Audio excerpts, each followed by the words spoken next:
তিনি যখন স্মৃতিচারণ করেন তখন তিনি বলেছিলেন যে পিতা, শিক্ষক, গুরু কি জিনিস আমি জানি না, আমি শুধু আপনাকেই চিনি।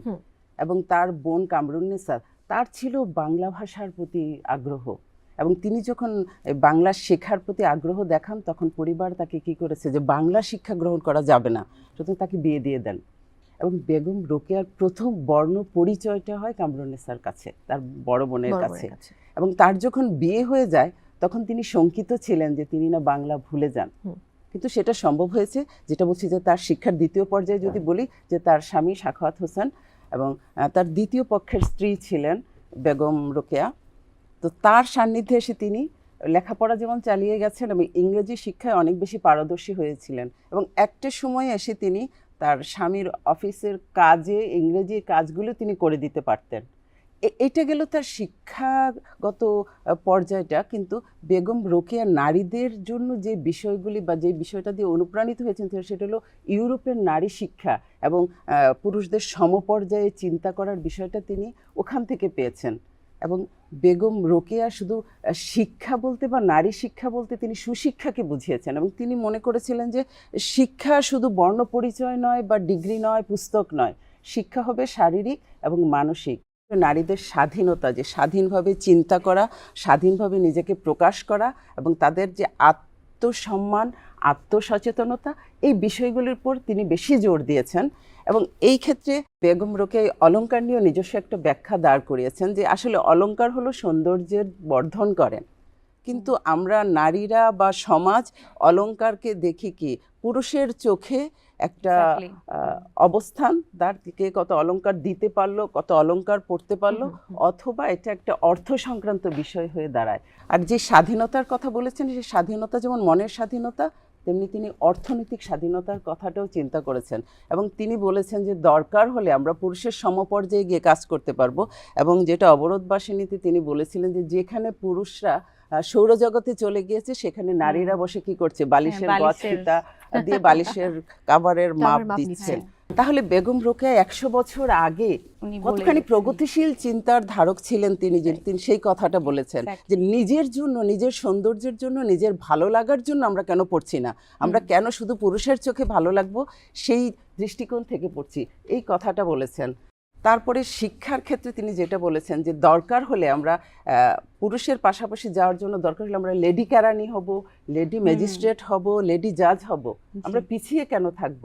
এবং নারী শিক্ষা যে দরকার শিশুর যত্ন লালন পালনের জন্য, তিনি সেটা বলেছেন যে একজন সন্তান যখন বেড়ে উঠবে তাহলে এই সন্তানকে বেড়ে তোলার জন্য, সন্তানের সুস্বাস্থ্যের জন্য প্রথমত কার সান্নিধ্যে থাকবে, মায়ের সান্নিধ্যে থাকবে। সুতরাং একজন সচেতন মা তৈরি করা, একজন শিক্ষিত মা তৈরি করতে পারলেই একজন শিক্ষিত শিশু বড় হয়ে উঠবে, শিক্ষিত জাতি হয়ে উঠবে এবং একটা সচেতন শিক্ষা তৈরি হবে। কোরআন শিক্ষার বিষয়ে এখানেও কিন্তু বেগম রোকেয়া পজিটিভ, যে আসলে আমরা কোরআনকে সঠিকভাবে জানি না, কোরআন যে আমাদের জীবন বিধান, আসলে কোরআনে কি বলেছে, আমরা কয়জন অর্থসহ কোরআনটাকে পড়েছি, হৃদয়ঙ্গম করেছি, যে কোরআন পড়লে আমাদের জীবনটাকে যে আমরা খুব সুন্দরভাবে, সংযতভাবে, স্বাভাবিকভাবে চালিত করতে পারি, এই বোধটাই আমাদের মধ্যে নেই। এবং আরেকটা বিষয় আমি বলতে চাই যে বাংলা ভাষার ক্ষেত্রে তিনি উর্দু পরিমণ্ডলে বড় হয়েছেন, কিন্তু তিনি সমস্ত লেখা লিখেছেন কিন্তু বাংলায়, তিনি ইংরেজিও জানতেন। এবং এই যে লিখলেন বাংলায়, এবং তিনি বলেছেন যে মাতৃভাষায় লেখা উচিত, পড়াশোনা করা উচিত। এবং তিনি বাচ্চাদের, যারা আমরা কোরআন শিক্ষা দিচ্ছি বা আরবি শিক্ষা দিচ্ছি, তিনি তখন স্থানীয় ভাষার কথা বলেছেন। শুধু তাই নয় যে শুধু শিক্ষা, সচেতনতা বা আর্থিক উন্নতি, তিনি পণ প্রথার বিরুদ্ধেও কথা বলেছেন। নারীদের যে শারীরিক ব্যায়াম প্রয়োজন, শরীর চর্চার প্রয়োজন, সে কথাটাও তিনি বলেছেন। তাহলে একজন প্রগতিশীল রোকেয়াকে কি আমরা দেখতে পাই না, যে যেখানে এরকম একটা বদ্ধ পরিমণ্ডলে, বদ্ধ বলতে এই বলছি যে মানসিক বিকাশটা যেখানে সম্ভব হয়নি বা ব্যক্তি স্বাধীনতাটা যেখানে ছিল না, সেখানে তিনি এত দূর চিন্তাটা করতে পেরেছিলেন যে নারীদের জন্য। এবং পর্দা প্রথার ক্ষেত্রে যে ভুল ব্যাখ্যাটা দেওয়া হয় যে আসলে অবরোধ ভেঙে বেরিয়ে আসা, এই অবরোধ ভেঙে বেরিয়ে আসাটার জন্য তিনি স্বেচ্ছাচারিতা বলেননি, তিনি বলেছেন যে আমরা ঘরে যে অবস্থায় থাকি, একদম ঘরের বাহির হচ্ছি না, পর্দানশীল দেখাচ্ছি, যে পরিমণ্ডলে যাচ্ছি না, অন্য অবস্থায় যেরকমই থাকি না কেন, তার চেয়ে যদি বুঝি আমি শালীন পোশাক পরে কর্মক্ষেত্রে পুরুষের পাশাপাশি যে কোনো কাজ আমি করতে পারি, এই বিষয়টা তিনি দেখেছেন। এবং তিনি অনেকখানি বিজ্ঞান মনস্ক ছিলেন এবং তার প্রতিটি কথার পেছনে যুক্তি ছিল। অনেকেই বলেন যে তিনি পর্দা প্রথার বিরুদ্ধে কথা বলেছেন, কিন্তু তিনি নিজেই পর্দা করেছেন। কিন্তু সেই পর্দা মানে যে শুধু বোরখা পরা তা কিন্তু নয়। বোরখা হয়তো তিনি পরেছেন তার এই নারীর শিক্ষা বিস্তারের জন্য কোথাও কোথাও তাকে আপোস করতে হয়েছিল, সেই প্রয়োজনের থেকে, সেই আপোসের জায়গা থেকে তিনি কিন্তু সেই কাজটা করেছেন। এবং শুধু এইটা নয় যে তিনি নারীদের কথা চিন্তা করেছেন, তিনি কৃষকদের কথা চিন্তা করেছেন, চাষার দুঃখ লিখেছেন।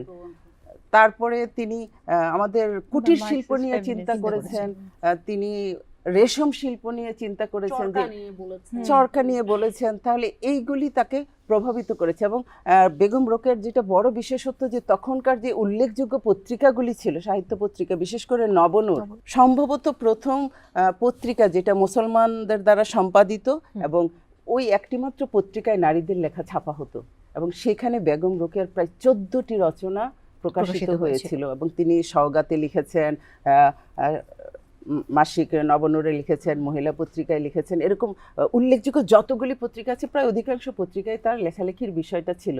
তাহলে তার প্রবন্ধগুলি যদি আমরা দেখতে পাই, যে প্রতিটা শব্দ, প্রতিটা অর্থের কিন্তু গভীর বিশ্লেষণ আছে। আমরা যারা গভীরভাবে ওই শব্দগুলিকে, অর্থটাকে অ্যানালাইসিস করতে না বুঝি, তারাই কিন্তু আমরা অপব্যাখ্যা করি যে তিনি আসলে এটা নিষেধ করেছেন। কিন্তু কেন করেছেন, কি অর্থে করেছেন এবং কতটুকু করেছেন, সেটা আসলে তাকে জানা দরকার, বোঝা দরকার। একজন কর্মী রোকেয়া, একজন শিক্ষাবতী রোকেয়া, একজন সৈনিক রোকেয়াকে বুঝতে হলে আসলে রোকেয়ার মানুষটা জানা বড় প্রয়োজন।